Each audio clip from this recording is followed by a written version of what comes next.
بهشون خوش آمد میگن. اما به عنوان اولین آیتم و اولین بخش از برنامه دعوت میکنم از استاد حاج محمد امین میرزایی که در شهر سنندج و در بین کسایی که یک ارتباط نزدیکی با قلم و کاغذ دارن و نازک خیال هستن، شاعر هستن، شعر میگن، نویسندگی میکنن، ایشون رو به نام میرزای هورامی میشناسن که در صدا و سیمای مرکز کردستان هم بسیاری از برنامه‌های هورامی که شاید خیلی وقتا بعضی از ماها واقعا متوجه نشیم که مثلا میرزای هورامی چه میگویند، کاری از این بزرگوار و از این هنرمندی که در این کارهای خداپسندانه هم یکی طولانی داره.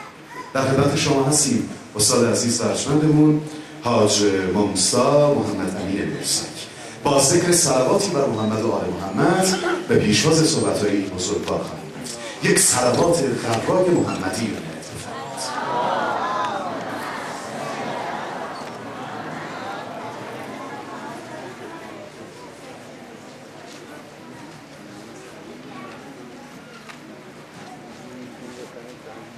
بسم الله الرحمن الرحیم.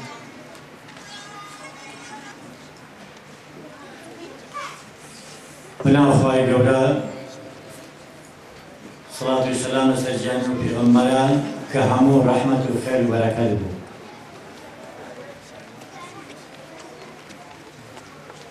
لەسەر هەموو ئاویارانی و پێڕەوانی. سەلامی خوا لە ئێوەی عەزیز و خۆشەویست. کانونی فرهنگی تخصصی عقاید اسلامی بلاد حبشی ئێمە لە سارقانیشە ئەو پڕی شانازی و ئەو پڕی شایستگی و ئەو پڕی سەرفرازی هەیە کە ئەمڕۆ لە ڕۆژێکی ئاوەهایە لە خزمەتی جوانانە، لە خزمەتی خۆشکبرای عەزیزە توانیویستی یادێک بکە لە دایکی بەڕێزی موسڵمانان. بە خێراتنتان عەرز دەکەم، سوپاستان ئەکەین، مەمنونتان هەین، زەحمەتان کێشاوە کە ئەم دعوەتیمەتانە قبوڵ کردووە. بەسێ خۆسەندیم کە درین مجتمع ئەهل فەضل و هونەر مراتب سپاس و قدردانی خود را در پیشگاه مبارک حضرت ام المؤمنین خدیجه کبری سلام الله علیها تقدیم بداریم. آن مادر بزرگواری که تاریخ اسلام و شخصیت والایش و کرم و متانتش و غیرت و شجاعتش، فداکاری و مبارزش سر تعظیم فرود می آورد. آن جاویدن بانویی که قبل از ازدواجش تا بعد از وفاتش مایه آسایش و آرامش روحی حضرت پیامبر عظیم الشأن و به صفات عالیه لاهوتی موصوف و در بدل وحی یگان ارجمندی است که به افتخار زمیلونی نائل آمد و با مریم مقدس همقرین و در خدمت رحمت للعالمین ام المؤمنین گشت. فطوبی لها و حسن مآب.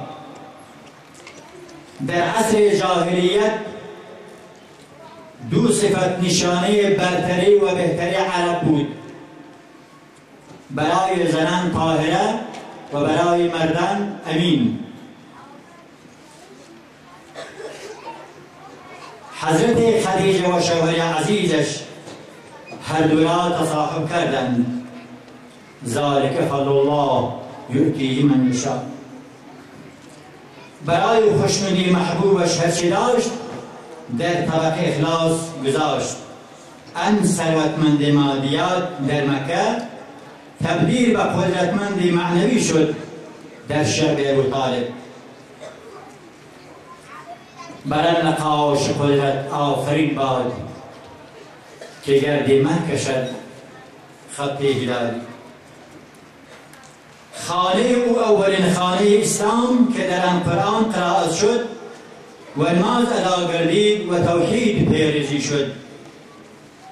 خانه خدیجه کبری نخستین مجتمع فضل است. که فضل اسلام درخشید با نجم و مه و خورشید. در این خانه علی حیدر است و خدیجه اطهر و محمد پیامبر است.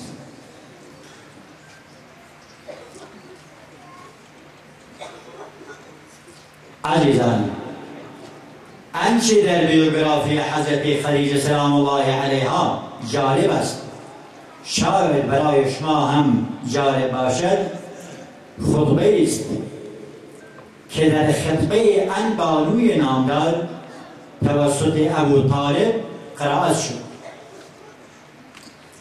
که خبرگان قریش در آن جلسه حضور داشتند. در این خطبه بلیغ ابو طالب به نمایندگی از بنی هاشم افتخارات خانوادگیش را به عنوان تحدث به نعمت یادآوری می شود که از اولاد آدم و نسل اسماعیلند و سرپرستی کعبه و سیاست بیت الله در دست ایشان است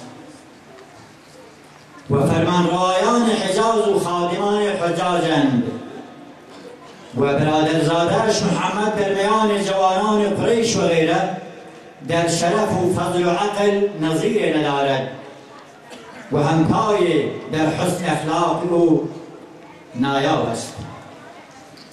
صاحب رأی و خرد کامل است، گرچه سرمایه ندارد که سرمایه سایه رفتنی است.